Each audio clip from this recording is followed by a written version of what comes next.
Greetings from Las Vegas and welcome to the EOG Sports Hour. John Kelly with you on a Wednesday night. Glad to be representing EOG. The three letters stand for Ion Gaming. EOG.com, a website dedicated to the hearts and minds of sports bettors everywhere. A lot happening at EOG this month. Wait till you see the website on September 1. I'm excited about a relaunch, a reboot, a retool, whatever you'd like to call it, a new direction at Ion Gaming, and I hope the improvements satisfy the EOG community. We've got a lot of sharp, sophisticated gamblers. Not all of them are contributing right now. A lot of them are lurking, waiting to see what happens next. And I'm excited about the idea of collective wisdom, everyone pulling in the same direction. Too many times, I think, gamblers attack one another, and heck, gamblers have enough opposition as it is when you think about it. I mean, we're up against society's opinions of gambling, although they're becoming more relaxed as the years go on. But politicians are tough on us. The government can be tough. The IRS, FBI. I mean, the legal arms of this country frown on gambling activities many times. And so why should we fight one another? And maybe our biggest opposition, 11-10. Not easy to gamble and win. I mean, it's tough to buck the odds, and to be able to do it successfully over time is not easy. And so the bookmakers are against us. The rules and the regulations that they put up, in trying to beat the players. And so a difficult challenge to be sure. And I'm not saying that gamblers have to stand arm in arm and hold hands, sing kumbaya. Not the case at all. In fact, for me, gambling is kind of an individual exercise. I don't gamble in a team, but in terms of gaining an edge, I'll look for guys with solid opinions, and I think we've got a guy with a solid opinion tonight. His name is EdTheStatMan. He comes to us from the Philadelphia area. It was interesting tonight because Ed and I, we had some interest going in the Little League World Series. After all, Nevada took on Pennsylvania tonight in a high-profile Little League World Series game where Monet Davis, the girl pitcher for Pennsylvania, she was a big story on the cover of Sports Illustrated and all, but Nevada clearly the better team. She got knocked around a little bit early. Nevada cruised to an 8-1 victory over Pennsylvania. Doesn't knock Pennsylvania out of the tournament. It's a double elimination tournament, so Pennsylvania wheels back tomorrow to play a team from Illinois, my home state. So interesting how that worked. Nevada, Pennsylvania, Ed and I represented there, and then now Pennsylvania wheels back tomorrow to play Illinois to see who advances to the U.S. final on Saturday, 3:30 Eastern, 12:30 Pacific. Nevada awaiting that winner of the Illinois-Pennsylvania game. Ed the Statman, good evening. Welcome to the program.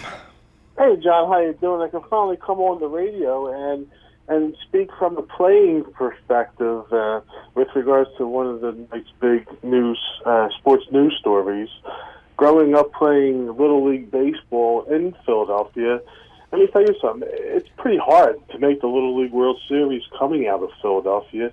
And not only is when I was growing up, it was pretty competitive, within the surrounding areas. But even if you were to make it to the regionals, you always had that powerhouse from Toms River, New Jersey, lurking in the Mid-Atlantic bracket. And that's why no Philly teams have made it to the Little League World Series in a long time. So it was pretty cool to see this team, getting all the hype they're getting. Probably not as good as the other teams in the tournament, but it's just nice to see them, and it was nice to see Sandberg today after the Phillies game donned the shirt and hat, and Jimmy Rollins was tweeting his support for the team. So it's been a pretty neat experience here, especially with the Little League World Series being so close. I was watching the game tonight, and they had 34,000 fans at a Little League World Series game. The Phillies tennis tonight, 25,000. So I thought that was pretty cool thing to see. And Little League action is a lot different than big league action. They've got a new commissioner in Major League Baseball. He takes the job in January over Bud Selig. It's Rob Manfred. He's got to speed up the pace of the game. And the beauty of the Little League World Series, they get in and out in about 2 hours. Yeah, I think that's a good thing. I mean, but I think the main thing is the number one thing they need to do is lower the price, bring the kids back, bring the families back, and get the kids interested in the game of baseball. You're watching the Little League World Series tonight, probably close to nothing to get a ticket to go watch a competitive baseball game. Even though it's Little League, it's still some pretty decent entertainment, and I don't think that value is there a lot at the major league level, because you're just shelling out, the regular family cannot shell out that, $90 a ticket or whatever it costs at some of these stadiums. And then there's the minor leagues that are springing up all over, and they're taking in all the families with the $10 tickets, and just to get the kids out to the ballpark at night. There's an independent league here in Camden, where you're in the independent league.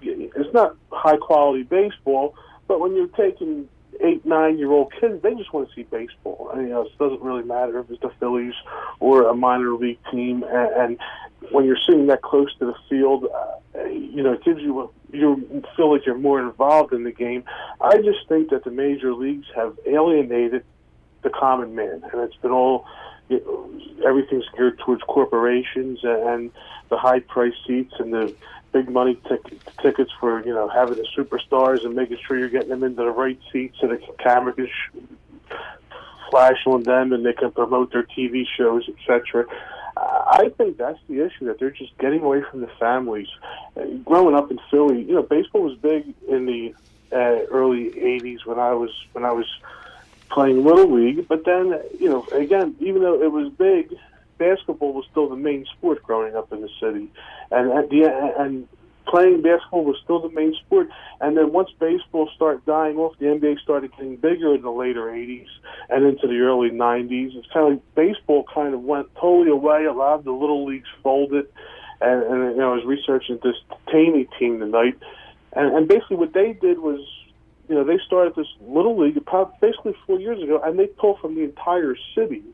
And that's why they have become so far so fast, is that they have access to the entire city with regards to players. And then after this year, they're probably going to have a lot more tryouts and kids wanting to play for that team. But I think that's the main issue when it comes to MLB. Not only speeding up the game, but getting the families back, getting the kids involved. And it's nice to see kids from Philadelphia, kids from Chicago, two inner city teams in this Little League World Series, and it's nice to see that again, to get the urban youth back on the baseball field instead of normally the easiest way out now either through basketball or football. Oh, and there have been some horrible stories the past couple of years in Chicago dealing with the inner city youth and what's happening in terms of gun violence. I was going to say tragic, but Computer Bob's note from last night really sticks in my head. It has to deal with human emotions. I better look up that word tragedy. I didn't get the definition, although Bob explained it to me yesterday. It's a terrible situation in Chicago, what's happening there with gun violence. But back to the Little League World Series. Have you ever been to Lamade Stadium in Williamsport, Pennsylvania? Yes, I have. I actually did go for the opening ceremonies once and sat through a game, and it's just a really cool atmosphere. It's only about maybe an hour and a half outside of Philadelphia, a 2-hour ride at the most, and it's a very, very nice complex. And it's the opening ceremonies are pretty cool because it takes place off the field, off the camera, and then they travel out and they play the ceremonial first game, and it's a pretty decent experience. Biggest story in baseball tonight: the serious injury to the left knee of one Garrett Richards, 26-year-old star pitcher for the L.A. Angels of Anaheim. The right-hander went down with a knee injury, a patella injury to his left knee. He'll fly to Los Angeles tomorrow to be evaluated, but it doesn't look good. He was 13-4 on the year with a 2.53 ERA. More importantly, opposing hitters batting just 195 against him, and a stat that I really like. He's the best in the American League at this number. Opponents' slugging percentage is just 256. You can't dig in and drive the ball on Garrett Richards. Of course, you could now with the knee situation, but we probably won't see him until next season. So that was a costly victory tonight, Ed, for the the L.A. Angels of Anaheim. They win the game over the Red Sox. In fact, Computer Bob on last night's program had that winner. He liked the Angels over the Red Sox. His starter gets knocked out, but Angels explode in the middle innings to get the victory. Bob lost his other selection at Coors Field, so chop there for Computer Bob. But we'll ask on Friday our baseball expert, Eric Strasser, a.k.a. Palm Tree, about the significance of the Garrett Richards injury. You've got to be on top of things when you're gambling on sports. Ed, you were on top of things when we heard earlier this week about an injury to a star quarterback at Ohio State. Explain. Yeah, I was sitting there watching the Browns-Redskins game on Monday night. And to me, right now, Twitter is probably the most powerful handicapping/betting tool that you can have out there. And if you really want to succeed at this and get information as fast as possible, I don't see it any other way that you can be able to accomplish this with Twitter. I remember listening to Monday's show with Mike Cargan, where he said that one of the best ways to get information ahead of time is to know the beat writers, for each of the teams. And what better way to follow the beat writers than on Twitter? In this fast-paced information society, all of these beat writers are out there to outscoop each other, so they're trying to get this information out on Twitter first, be the one that breaks the news. So I'm signed up to Hootsuite, which keeps all my lists together, and I have them broke down, NFL writers, college football writers, Big Ten writers, Big 12, and everything's broken out and segmented. And I just basically, as I'm sitting there watching games, I'll follow the list and just see the news coming across. And a lot of it is, basically nothing of importance, but then every once in a while you get that quality tweet that comes through that's serious. And I saw the first tweet as I was watching the Browns-Redskins game that said Braxton Miller was out, possibly out for the season with a right shoulder. Now, from researching this throughout the off season, I knew that Miller had a surgery on his right throwing shoulder, and then I did a quick research and clicked on the link to find out to make sure if that was his right shoulder that went down again that he just was surgically repaired on. And once I found that out, I just went right out to one of my offshores and jumped on the under 10.5 regular season win total. I ended up getting it at plus 135. Just on the whim, I only put a quarter unit on it, but I just wanted to be out ahead of the market just in case, this happened to become true and he was out for the season. And then the tweets start piling up that more sources are starting to confirm this, et cetera, et cetera. And then the following day, they declared him out for the season, and it was pretty good because I was able to get that 10.5 plus 135. I checked back about a few minutes later; it was under 10.5 plus 129, and about 10 minutes after that, it was off the board, and it's still off the board at this time. So, if this comes to fruition, it's just a pretty good bet. Not only did I have the research done of following this in February with regards to the surgery on his throwing shoulder, I also put that information together, so it's a kind of part of the grind every day. Just because you're learning something today that may not affect the bet today, it can affect the bet down the road. By having Twitter, you can stay on top of a lot of the information exchange out there and be able to find a few things that can work. And you can also follow me on Twitter and get all my plays for absolutely free at EdTheStatMan. And I did put 4 preseason plays out there already, also Monday night for Week 3. Ed is going to have a play for us at the end of the program dealing with the Seattle Seahawks Chicago Bears Week 3 preseason game. He'll also give us some betting tips on how to handle Week 3 in the preseason. He's a stat man, as his handle says, big into trends and patterns. Follow-up question to that Ohio State bet. Why only a quarter unit? Why not all you can eat in that situation? I know you wanted confirmation on the fact that Miller was out, but that seems to me like it's worth more than a quarter unit. Well, when I handicapped Ohio State for the year, and I went down their games previous to Monday night, I only really found one game on their schedule that they may struggle with.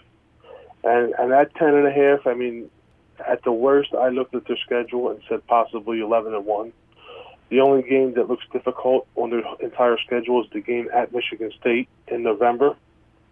but they do have a home game against Illinois leading up to that game. So even with, a lesser opponent, they're not really coming with a difficult opponent leading up to the Michigan State game. I thought that they can possibly still go 11-1 at the worst, with Miller in the lineup. And so that's the reason why I didn't really first have confirmation, and secondly, I didn't really want to tie up a lot of money over the long term, even though it was such a good bet, knowing what we know now. You're listening to the EOG Sports Hour. John Kelly with Ed the Statman. After our first commercial break, we'll get into football, NFL Week 3 in the preseason. Ed had a winning week, Week 2. We'll ask him about that. And we'll also get into some Big Ten football. He's been studying the Big Ten of late, as he mentioned, and we'll talk about some of the 14 teams in the Big Ten. I've got a quick story dealing with Caesars Palace. I was at Caesars today. In fact, I had lunch at Joe's with our friend Archie Bunker, who's an EOG contributor. He's a well-heeled gambler from the state of Texas. He's going to be on the radio program in future weeks. He was unable to come in tonight. He went to the Terry Fader show at the Mirage. He's a VIP at the Mirage, staying in one of those corner suites. Life is good for Archie Bunker. But after the lunch date, I cruised into the Race and Sportsbook. And now I'm getting word that it'll be William Hill that'll take over the Caesars Sportsbook here in the next month or so. They're doing a lot of construction right now. I asked the poker manager, I asked the ticket writer about William Hill coming. No one knew anything, but that's the word on the street anyway. And I thought initially it might be Cantor, but no, it's going to be a William Hill spot, according to my sources now. Anyway, I'm at Caesars Palace. A tourist asks a cocktail waitress for Budweiser and a shot of Jack Daniels. And he doesn't have the complimentary drink tickets that are available to a lot of sports bettors, and he really didn't care. He just wanted, his beer and the shot. She said it'd be $7 for the Budweiser and $14 for the shot of Jack Daniels. He said, "Bring it," and so he was ready to drink. And I mentioned that at EOG today. I started a thread title about drink prices at Caesars Palace. Ed, you were talking about the gouging at Major League Baseball stadiums these days. Caesars going for $7 for a Bud, $14 for a shot of Jack Daniels. Very funny line from resident wise cracker Teddy KGB. Teddy said, "Hey, it's Vegas. It's not Costco." And, he kind of supported Caesars. If the market will bear it, they can charge it. And every now and then, somebody will come out of pocket for those kind of prices. Then Milwaukee Mike came over the top of Teddy KGB, and I like this line. Milwaukee Mike wrote, "The people that don't care about small amounts of money never seem to have large amounts of money." And it's kind of a way of life. You want to be principled. You look for value everywhere. And Ed, what I find is if you're not looking for value outside the gambling world, a lot of times you don't care about the value inside the gambling world. So I think it's a mindset that you have to live with. You always have to look for the best of it, no matter what. Yeah, life intertwines with each other. If you're not happy in your home life, you're probably not going to be winning in your gambling life. If you're not, prudent with your purchases outside of, gambling, you're probably not going to be prudent with your purchases inside of gambling. And you learn all these experiences the hard way as you go through life. We'll step aside and take the first time out of the program when we return. Football Talk with Ed the Statman. Oh, and I also have a note about Scotty Shetler, former Stardust Race and Sportsbook director. He's coming back to town. We'll have him on the radio next month. He had a funny line about gaming today. I'll tell you that line when we return here on the EOG Sports Hour.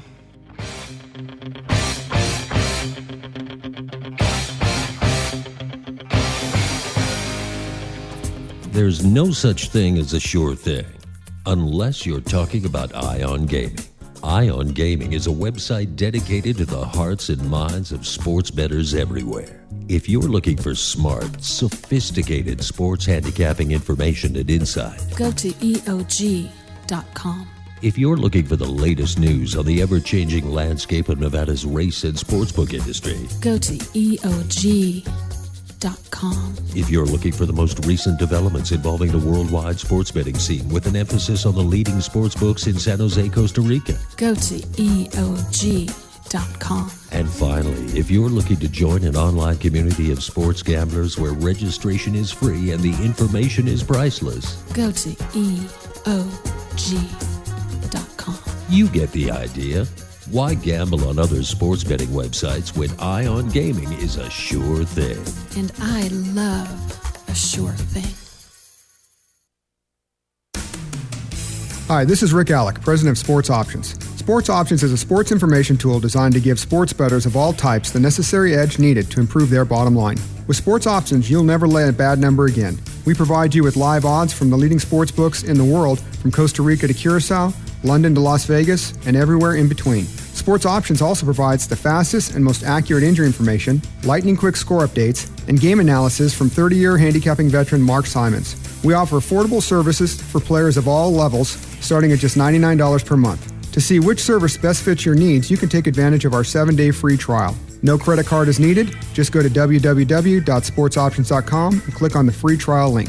I'm confident you'll be impressed with our product, and you'll find it the most complete and comprehensive on the market. In fact, if you don't like Sports Options after 30 days, we'll refund you 100% of your subscription costs, no questions asked. Go to sportsoptions.com for all the details, or call 702-835-1743, and one of our friendly customer service representatives will be happy to help you. Sports Options, information you can bet on. And we are back. The EOG Sports Hour, John Kelly with Ed the Statman. It's a Wednesday night. Tomorrow night, Mark Ratner, former executive director of the Athletic Commission, will be here, and we'll talk about boxing and also UFC, where he's the vice president of regulatory affairs for UFC now. So he's made the transition from boxing to MMA. We'll ask him about the similarities and differences in the sport. I wonder if he'll tell us that boxing is still his favorite. I gotta believe it is, for as many years as he spent in boxing. But he couldn't pass up that big payday, and we may even get brave and ask him what that payday was with the UFC. I did Google Mark Ratner, did a little research on him. His background is interesting because he's not just an executive in those sports, boxing and MMA. He's also a college football official, refereeing a lot of college football games. Now he's in the replay booth for some games, and he's the timekeeper at UNLV Rebel games, so we can ask him about that as well. And nothing off the topic, nothing off the table. He told me, so we can ask him any questions we'd like, and we will do that tomorrow night. And then we'll finish up the week with Eric Strasser, Palm Tree, talking baseball. He has a website too. It's palmtreehandicapping.com. I mentioned Scotty Shetler before the break. I chatted with him today. He'll be in town next month. Scotty has an excellent reputation in town. I knew Scotty was a big man in the industry when. A few years ago, I was talking about the history of the race and sportsbook industry with Jimmy Vaccaro, and I've always thought Jimmy was the most celebrated bookmaker ever in Nevada. The players love him, and the house likes him. He did such great work for Steve Wynn at the Mirage. I mean, for about a 10 or 12-year period, nobody was handling the money that Mirage was handling on sports, and then came the offshores. But Scotty Shetler, he dealt a big high at the Stardust Race and Sportsbook, and he was a big player. But when I told Jimmy that it was likely that he was the most celebrated, he said, "Let's not forget Scotty Shetler." That Jimmy looked up to Scotty in terms of rank. And Scotty was here before Jimmy. So we'll have Scotty on the program one night and talk about the history of betting sports in Nevada. Who better than Scotty Shetler? And he is now writing a column for Gaming Today. I asked him how that came about. He chatted with is it a publisher or editor? I'm not sure. Eileen Hutchinson. I think she's the publisher now. Chuck DeRocco's newsletter, or newspaper, I should say, the weekly newspaper Gaming Today. He has been writing for that publication for the last 3 weeks, I believe it is. And he had a funny line about it. He'd read the Gaming Today because Richard Saber would send it to him. I think Scotty's in Minnesota right now, but as I said, he'll be coming to Nevada shortly. Richard Saber would send it through the mail to Scotty so he could keep up on the Nevada doings. Scotty was reading the articles and said, Gaming Today. It's, articles about gaming today. What about gaming yesterday? And that was his hook. And that's how he got in with Eileen and gave her a call. And now he's writing weekly columns for Gaming Today about gaming yesterday. Ed the Statman, our featured guest.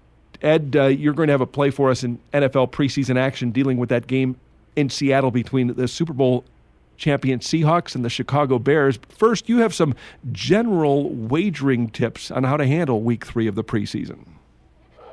In Week 3 of the preseason, a lot of people look at this as the dress rehearsal week, and they start to bet it based on the way these teams are going to fare in the regular season, and you see the Lions start to get a lot higher.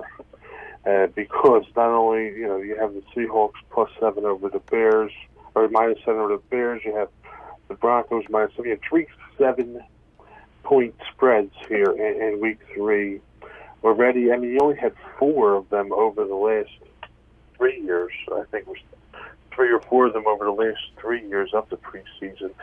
And people sort of look at these as mismatches, but they're dress rehearsals, but the bottom line is that your backups are still going to be playing in the third and fourth quarter of these games, and they're the ones that are going to be deciding the outcomes of the games. So to attack these games as like an NFL regular season game, I think is not the right way to go about it, because, again, you look at these teams and you really have to put into perspective the course of the preseason so far. The preseason is its own season. And some of these teams may have already looked good. They may have gotten their work in, and they may have fared well in their preseason games. And they may turn it down a little bit in week 3. A couple weeks ago, we were all pointing somewhere about the fact that the Patriots are actually over the last 6 or 7 seasons in week 3 of the NFL preseason. And that was one of the questions that one of the posters had.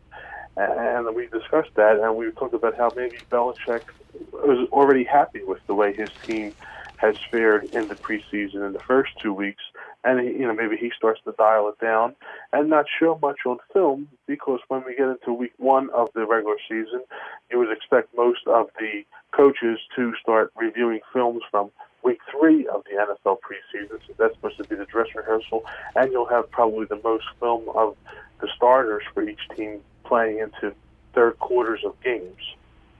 How did you do in week 2 of the preseason? Week 2 was a winner. It was a winner, barely a winner. I mean, I won 2 units and some change back, and made up for my -4 unit deficit in week 1. But most of it hinged on that Hail Mary at the end of the Monday night game.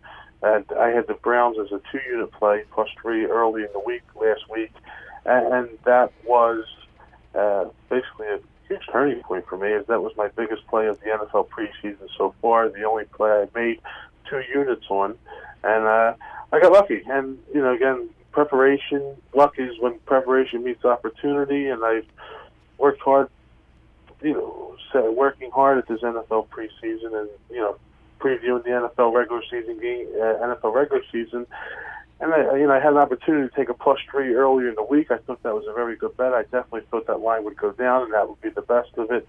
And so I got the luck occurred out of it, and I'm not going to apologize. I feel I needed one of them. It's been a pretty rough couple months, dating back to last year with regards to being on the losing side of a lot of them. And so being on the winning side of one of those games feels good every once in a while. Do you do a good job of beating closing numbers in the point spread sports of football and basketball? I am starting that work this year. I had a pretty bad season last year with regards to football. I went back and I was more of like the gather as much information as possible before I make a move, and worry about, maybe this guy gets hurt or maybe this happens, and I just want to gather as much information. You want to gather weather information. And as I went back and kind of did an autopsy on my season, I started to realize that the reason why I lost is I passed too many games where the line went against me, and I did not bet early enough. And the lines that I bet that were actually better than the openers turned out to all be losers. And it appears that all the games I were involved in, the market was correct. The games I passed, they were winners where the line moved against me, and the games I bet and lost were games where the line moved with me. And so now this year I made it a conscientious effort to start my handicapping kind of the weekend before, as the games are going on, and chart the games as they're going on, and then make a move on Monday or Tuesday earlier in the week this week. So far, I've done very well, beating closing numbers, and I think I've had a better line in most of my bets, and so hopefully that translates into more winners this year than losers. What determines how you size your wager, Ed? I see on your website a quarter unit wager, half unit wager, 2-unit wager. What determines what size play you make? Well, I look at three things in handicapping. I look at historical information with regards to how teams, coaches, and the league fares in certain situations. And then I also look at current form and how teams are looking in their current form. And then I also look at the intangibles that happen and try to come up with some ideas with regards to motivation and with regards to how teams are going to, attack. Especially in the preseason, you're looking at how teams are going to attack that year, how they're looking in camp, how the coaches feel they are happy with the success of the team. And so as I put them all together, I kind of feel like if I just want to take a flyer on the game, I'll drop a quarter unit on it. And other than that, most of my bets would be 1 unit based on how strong the, statistical information lines up that I've researched. Is it feel though, Ed, or is it based in math? Do you bet to your edge? It's more feel. It's more art than science.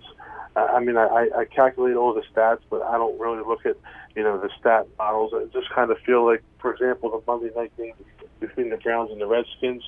I know we discussed this last week where I bet a +3 early, and it was just one of those games where I thought +3 was a very strong number. I thought it was the right side. All my historical trends lined up with it. You had the intangibles. You had the quarterback battle with the Browns. You had, Virgin head coach on ESPN. He's looking to try to win a game here for the franchise. And then you had, on the other side, you had Washington coming off of a trouncing of New England. And they're back home again the following week. And it's kind of like, they had some pretty good work in week one. So they, kind of laid back a little bit, as we discussed last week. The home teams coming off the home game, as long as you have that one home win under your belt, and to keep the fans happy, to keep the front office happy, and those teams kind of let down a little bit the following week. So it's kind of like everything that I look at in the handicapping came together in one.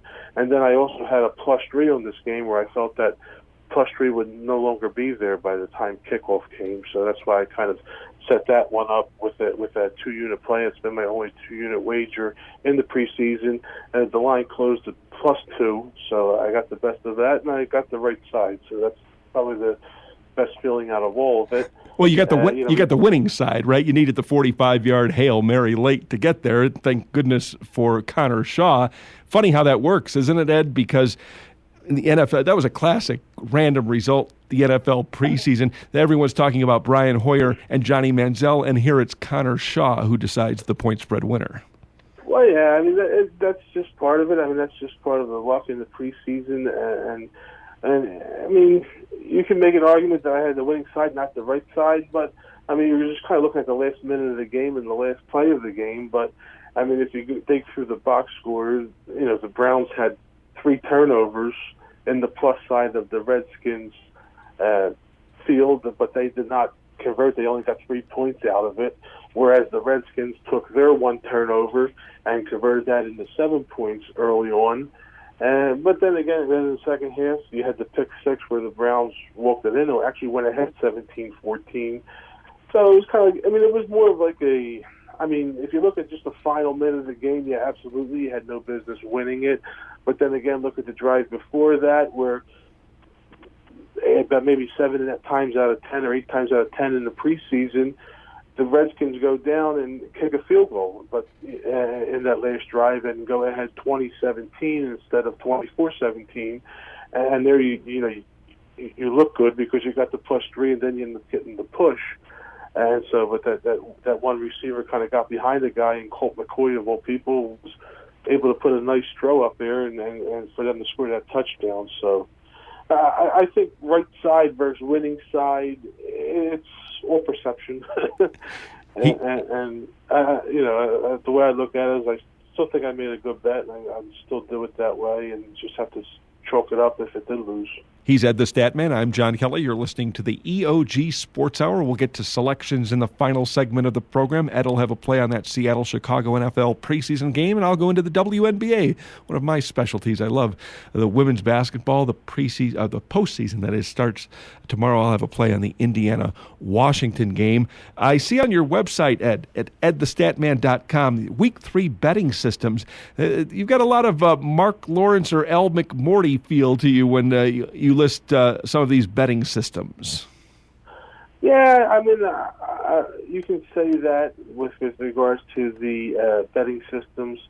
However, I kind of scour mine a little bit better. I mean, I like to look at them with regards to, a lot of mine are surrounded by key numbers, and they also are backed by a lot of different types of theories that I place out beforehand, like teams off a win or teams off a loss. I kind of only use mostly 8 parameters, which are off a win, off a loss. I think it's 8 parameters. I have to check the list, but mostly off a win, off a loss, amount of points scored, and some other things. Do you chart the coaches when you're dealing with these betting systems? Is it important to you who's coaching the team when these trends occur? Well, with regards to the coaches, I kind of look at the team trends when the coaches were involved. And if you were to go on my website, you'd be able to see the how the coaches fare, especially in the preseason, which is key, how the coaches fare against the spread in the different situations, off a loss, off a win, as favorites, as underdogs. And it kind of gives me an idea. Like I said, I don't look at it as gospel. It just gives me an idea of how strong these coaches are and how they want to win in the NFL preseason. And I will also be putting that up with regards to the NFL regular season also soon. The business model at Ed the Statman is an interesting one. The plays are free, but the analysis and the content, the premium content, is not, obviously. That's why it's called premium content. What's the cost, Ed the Statman, if somebody wants to go to your website and read everything? Yeah, it's $19.99 a month for a 30-day subscription. When you do sign up, you still have access to all the previous information also. So you do get a lot. I used to share my stuff on forums previously, and then I would just find out that basically that scouts were just taking that stuff and incorporating that into their analysis and into their picks. And so it was kind of like, well, if they're taking off the forum for free, I might as well at least get a fee out of it. So that's how the business model came about. And like I said last week, I really had no problem with scouts doing that. As long as I'm getting some kind of fee out of it, I'm pretty happy. And then there's also a lot of weekend warriors out there, a lot of hobbyists that do handicap for during the weekend or as a supplemental form of income that are not located in Vegas. And I never really realized that until I got into into this business of sharing information, that there are a lot of people out there that are like-minded. I kind of thought I was the only stat nerd in the country here sometimes, but there's a lot of people out there that do follow this type of stuff. 2 quick follow-up questions. 1, what's your day job? And 2, do you pay anyone for information? Do you want others to pay for your information? Do you reach out and pay anyone for theirs? No, I do not. I don't have anything. And one of the good things about having this website is that I have a platform now to get in touch with some sharper people, and they'll reach out to me, and we'll discuss sharing information with regards to showing them what I have, and they give me some ideas on what they got. They criticize or compliment things I have, and we just go back and forth, and it's a good exchange, and you get to meet some people also that are really deeply involved in this stuff. For the day job, I'm in one of the top 5 financial firms in the country, and I'm in risk management. Risk management, that falls right in line with the risk reward that gamblers deal with, managing risk. Yes, and it's funny because it does correlate into gambling, with regards to managing money, and kind of ties into everything. You don't realize how it's amazing. It kind of annoys me that the government and the public kind of look down on this, but basically that's what financial firms are doing every day, and they're gambling lots more money than probably the sports books in Vegas and offshore are gambling. Computer Bob was here last night. We were talking about general sports betting concepts. I'm going to ask Ed the Statman. I haven't prepped him for this question about a tip or two in terms of his personal gambling, if there's advice he could give the newcomer. I've got one piece of advice while Ed is thinking of his, deals with winning and losing. Oftentimes you hear when gamblers are losing, don't press up. That's the advice everyone gives. It's good advice. But on the flip side, I have some advice for winners. Keep doing what you're doing. Be aggressive as a winner. Don't go on vacation. Don't be satisfied with what you've done. Instead, go for the jugular. And I was talking to a gentleman the other day. He's going to come on the radio with us next month. He turned $300 into over $120,000. Nice run for him, and he's still on a roll. They call him Coach, and he'll be on the program next month and tell us about it. And you really do have to, when you're going good, don't stop, and don't be satisfied. I remember a quote from Pete Rose talking about baseball. And he always told young players, when you're 4 for 4 on the day, he said, go up there in the 5th at bat and be hungry. Try to go 5 for 5. Don't relax and be satisfied going 4 for 4. Go 5 for 5, because there'll be that time in the summer, later in the year, when you go through a streak of 0-12, 0 for 13, 15. You're in a slump and you can't buy a hit. So take that 5th at bat, very importantly, and try to go a perfect 5 for 5. Same holds true for gambling. Don't throw away any money. No hunch bets, no, just for fun. That type nonsense. Instead, treat it as a profession. Ed the Statman, what about your general gambling tip for someone who's listening who might be a newcomer to the game? I got a couple things here. First one is, please don't whine. Don't whine and cry and whine over the bad beats. I see way too much of that throughout the internet and the emails I get when I have a bad week. Especially if you're using somebody else's information. It's your money. Again, it's your money that you're betting. It's your decision.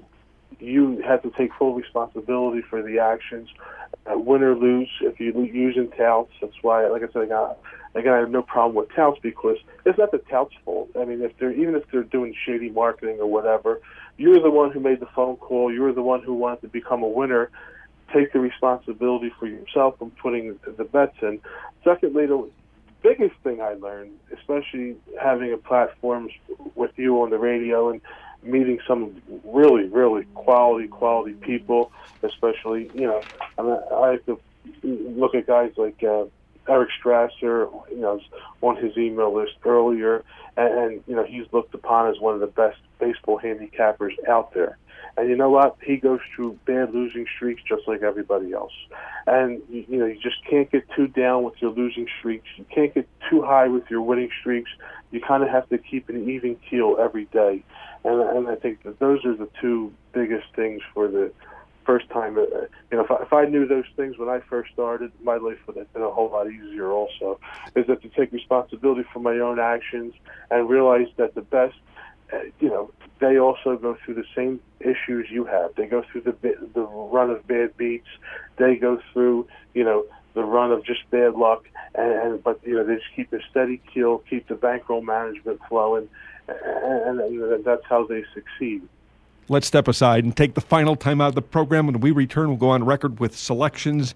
Ed's got that play in the Seattle-Chicago game. I've got a WNBA playoff release, and I haven't forgotten about Big Ten football either. We won't have time for a complete preview. Maybe next week we'll talk Big Ten football with Ed the Statman. In fact, Week 1 is here. Computer Bob's going to break down Week 1 of the college football season Tuesday night, next Tuesday. Bobby the Owl is going to be on the program talking college football, too. He'll be in studio, I believe, a week from this Thursday. But Ed, I'm going to ask you about Big Ten football, the one team that'll exceed expectations the most and the one team that'll disappoint. 14 teams now in the Big Ten. We'll get Ed's response to those two questions when we return here on the EOG Sports Hour.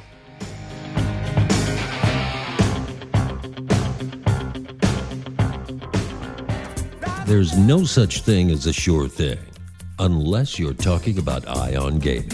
Ion Gaming is a website dedicated to the hearts and minds of sports bettors everywhere. If you're looking for smart, sophisticated sports handicapping information and insight, Go to EOG.com. if you're looking for the latest news on the ever-changing landscape of Nevada's race and sportsbook industry, Go to EOG.com.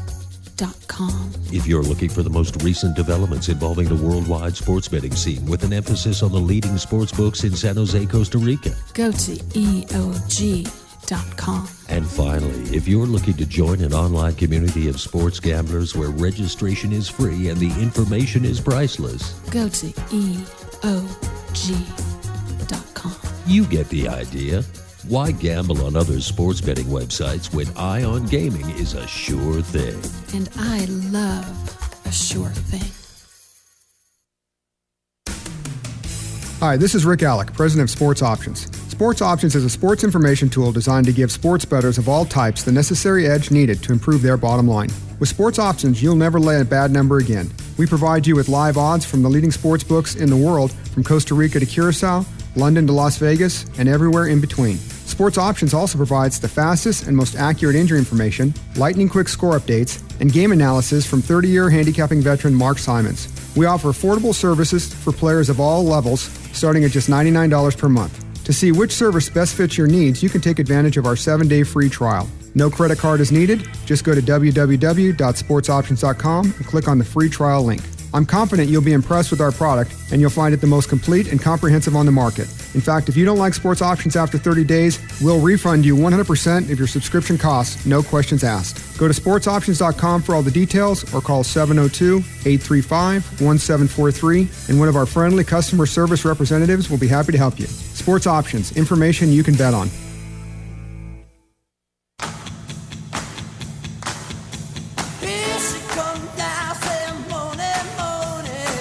Time now for the JK Play of the Day. This is John Kelly's single strongest recommendation against the current numbers at the M Resort here in Las Vegas.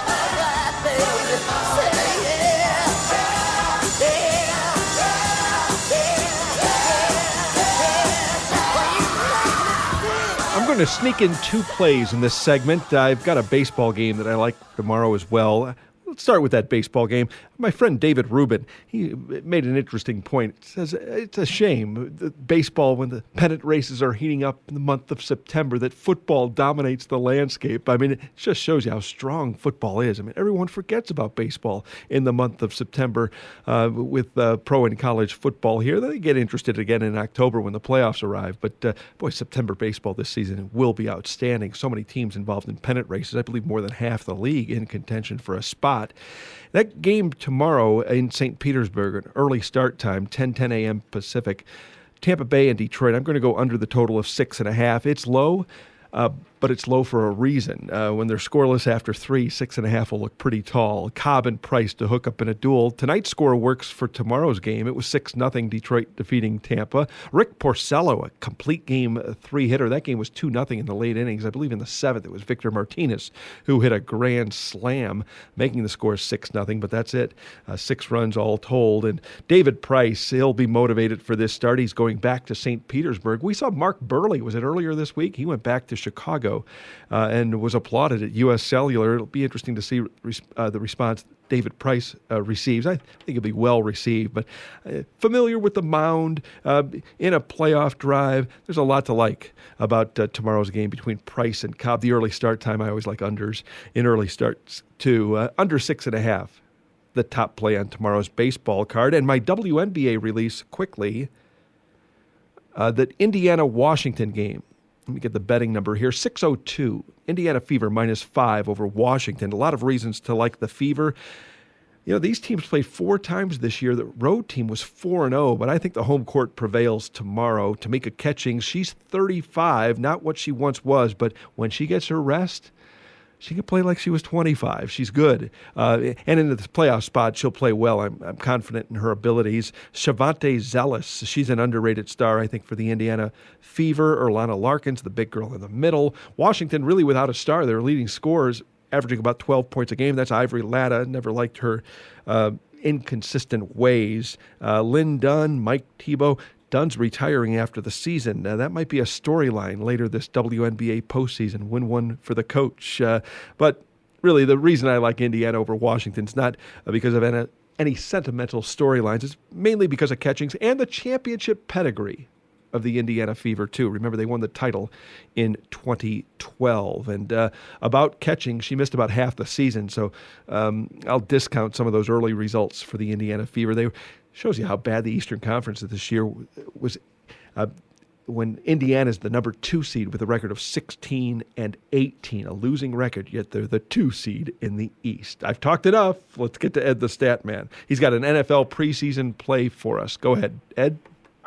I'm going to take the Bears +7 over Seattle Seahawks in the NFL preseason.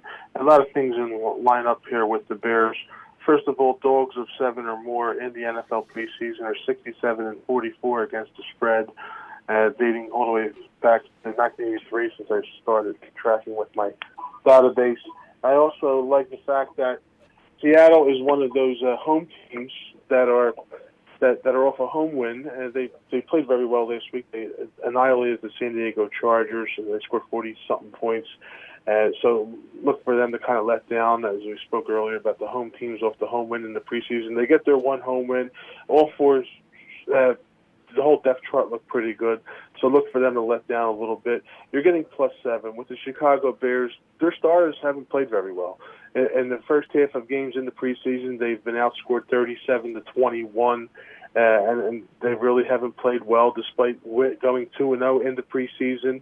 But if you look at their backups have staged some furious rallies in both games, in Week 1, in Week 2. So I kind of like having those backups coming in the fourth quarter of a game. And the biggest key point here, again, from watching the game and tracking the game, we always talk about 1 being the key number and how coaches want to avoid the 3 with regards to going to overtime. Well, at the end of the Jacksonville-Chicago game last week, the Bears scored a touchdown to go ahead up 1. Mark Trestman goes for 2 points I looked at that and said, wow, he's really playing to win. He went for the 2 points to go up 3 in this game. So he wanted Jacksonville to come down and make the decision to either kick the field goal and send the game into overtime or score a touchdown to beat him.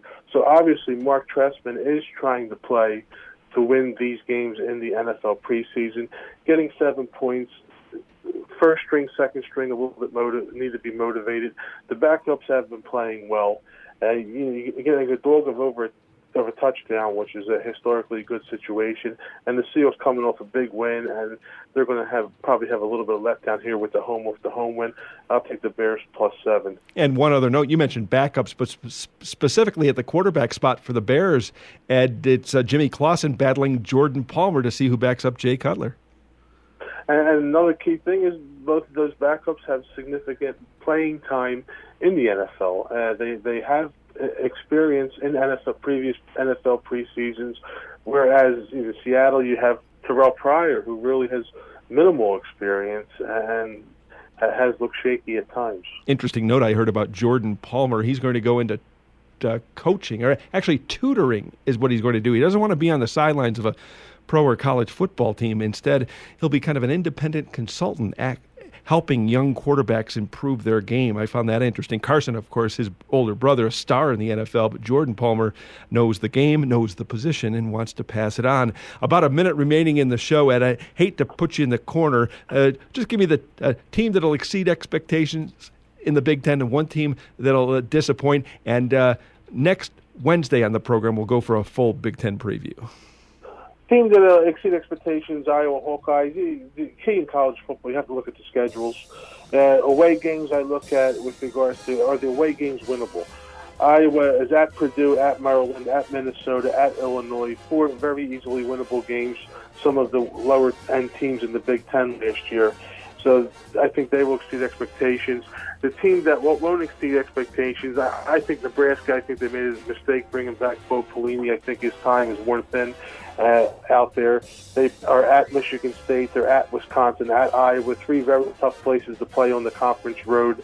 I think that has an opportunity to become a disaster. His website, EdTheStatMan.com. His Twitter handle, @EdTheStatMan. He told us earlier tonight, Twitter, a wonderful source for handicapping and gambling information. For Ed the Statman, I'm John Kelly. Mark Ratner, our featured guest on tomorrow's program. Our conversation continues at EOG.com.